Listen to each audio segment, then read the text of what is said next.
Kita beralih ke Jawa Tengah, Saudara Sekretaris Desa Sambidur Tanon, Kabupaten Sragen, Jawa Tengah berinisial IWK, 32 tahun dianiaya ayah kekasihnya TY, 42 tahun. Saat kejadian pemukulan, IWK mengaku ada 4 orang yang terlibat, termasuk TY.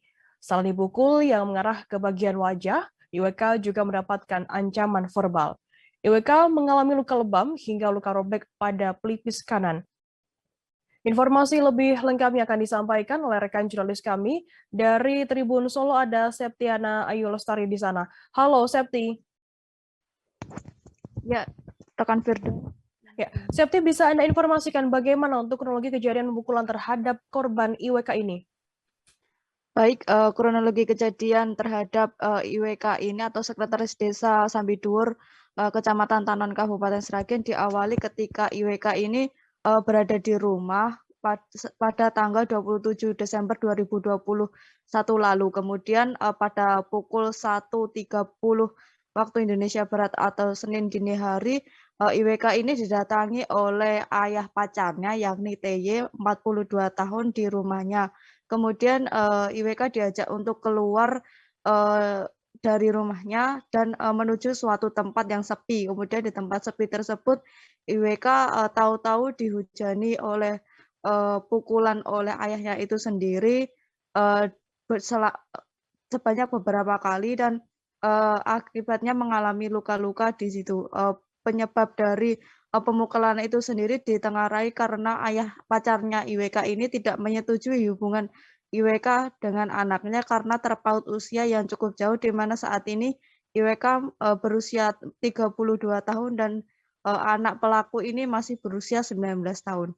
Ya, Firda. Septi, kemudian bagaimana untuk dampak penganiayaan tersebut? Apa yang dialami oleh korban sendiri?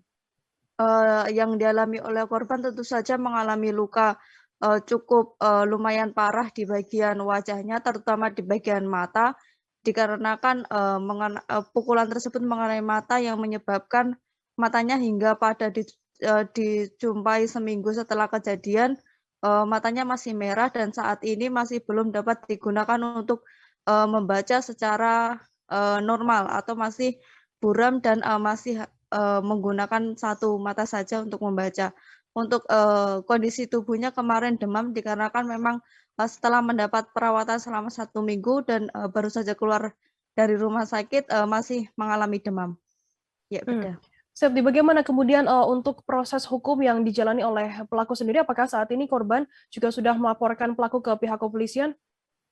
Setelah kejadian tersebut, korban langsung melaporkan kepada pihak kepolisian yakni Polsek Tanon dan langsung dilakukan penangkapan pada hari Sabtu kemarin, di mana kini pelaku sudah diamankan dan oleh polisi dijerat oleh pasal 351 ayat 1 KUHP tentang penganiayaan dengan ancaman 2 tahun 8 bulan penjara. Namun oleh korban dikarenakan menilai penganiayaan tersebut tidak hanya pemukulan atau penganiayaan saja, namun juga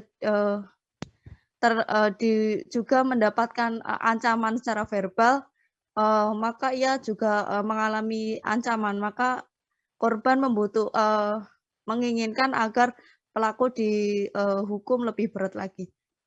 Seperti itu, Baik, Vida. terima kasih rekan jurnalis dari Tribun Solo, Septiana Ayu Lestari atas laporan Anda. Dan tadi Tribuner Septi juga sudah menghimpun keterangan dari seorang korban penganiayaan dari ayah pacarnya bernama IWK. Berikut liputannya untuk Anda.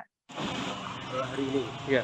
Hari ini katanya mau diprofesi, kurang tahu, karena belum dilakukan. Kedatangan ke sini apa? Saya kurang paham karena ini katanya mau dipanggil sama saksinya ke sini, jadi belum tahu mau kasih keterangan apa lah, itu belum tahu. Siapa yang manggil? Bapak Anit, Bapak Warsito. Mas,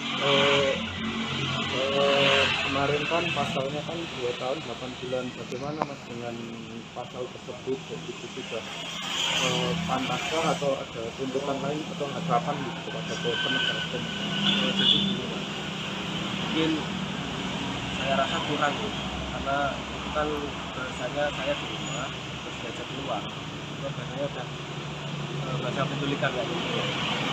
Jadi mungkin lebih mengarah keadilan lagi. Terima kasih sudah nonton. Jangan lupa like, subscribe, dan share ya.